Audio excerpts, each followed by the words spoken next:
കേന്ദ്ര സർക്കാർ ഒരു പദ്ധതി പ്രഖ്യാപിക്കുമ്പോൾ അത് എല്ലാ സംസ്ഥാനങ്ങൾക്കും വേണ്ടിയാണ് നടപ്പിലാക്കുക, അല്ലേ? കേരളത്തിലൊരു പദ്ധതി, തമിഴ്നാടിൻ്റെ ഒരു പദ്ധതി, അങ്ങനെ കഴിയുമ്പോൾ ഇതുവരെ പാവപ്പെട്ട കുടുംബങ്ങൾക്ക് മാത്രമാണ് ആരോഗ്യ സുരക്ഷ ലഭിച്ചിരുന്നതെങ്കിൽ ആയുഷ്മാൻ വയവന്ദന കാർഡ് എന്ന സംവിധാനത്തിലൂടെ 70 വയസ്സ് കഴിഞ്ഞ എല്ലാ മുതിർന്ന പൗരന്മാരെയും ഈ പദ്ധതിയിലേക്ക് ഉൾപ്പെടുത്തുകയാണ്. പക്ഷേ ഒരു പ്രശ്നമുണ്ട്.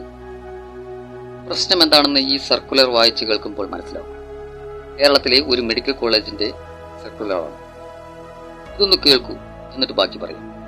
വിഷയം: മുതിർന്ന പൗരന്മാർക്കുള്ള ആയുഷ്മാൻ വയവന്ദന കാർഡ് ആനുകൂല്യം സംബന്ധിച്ച്.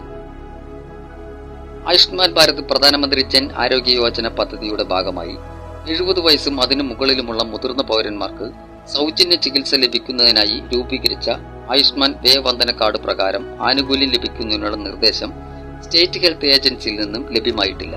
നിലവിൽ KASP കാർഡുള്ള മുതിർന്ന പൗരന്മാർക്ക് ആനുകൂല്യം ലഭിക്കുന്നതിന് KYC നടത്തേണ്ടതുണ്ട്. ഇങ്ങനെ ചെയ്യുമ്പോൾ നിലവിലുള്ള കാർഡിൽ നിന്നും ഒഴിവാക്കപ്പെട്ട് ആയുഷ്മാൻ വയവന്ദന കാർഡിലേക്ക് മാറുകയാണ് ചെയ്യുന്നത്. ഇതുമൂലം KASP സ്കീം പ്രകാരം ആനുകൂല്യം ലഭ്യമാകുകയില്ല. ആയുഷ്മാൻ വയവന്ദന കാർഡ് പ്രകാരം ആനുകൂല്യം ലഭ്യമാക്കാൻ നിർദ്ദേശം ലഭിക്കാത്ത സാഹചര്യത്തിൽ പ്രസ്തുത സ്കീം പ്രകാരവും ആനുകൂല്യം ലഭ്യമാകുകയില്ല. ആയതിനാൽ ഇനിയൊരു അറിയിപ്പുണ്ടാകുന്നതുവരെ 70 വയസ്സും അതിനു മുകളിലുമുള്ള മുതിർന്ന പൗരന്മാർക്ക് KASP, ABF, Ayushman Vaya Vandana card സ്കീമുകൾ പ്രകാരം ആനുകൂല്യം ലഭ്യമാകുന്നതല്ല. സൂപ്രണ്ട്, മെഡിക്കൽ കോളേജ് ആശുപത്രി. കേട്ടില്ലേ? ഇതാണ് പ്രശ്നം. ഇപ്പോൾ അതുമില്ല, ഇതുമില്ല, ഏതുമില്ല എന്ന അവസ്ഥയായില്ലേ? എന്തൊരു കഷ്ടമാണ്, അല്ലേ?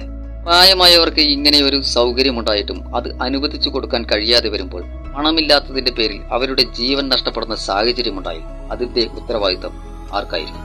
കേരളത്തിലെ വൃദ്ധജനങ്ങൾക്ക് താങ്ങും തണലുമാവേണ്ടിയിരുന്ന പദ്ധതിയെ ഇത്തരത്തിലാക്കിയതുകൊണ്ട് ആർക്ക് എന്ത് നേട്ടമാണുള്ളത്? കേന്ദ്ര സർക്കാരിനോട് രാഷ്ട്രീയമായി എതിർപ്പുണ്ടെങ്കിൽ ഇത്തരത്തിൽ പാവപ്പെട്ട വൃദ്ധജനങ്ങളെ ഉപദ്രവിച്ചുകൊണ്ടല്ല തീർക്കേണ്ടത്.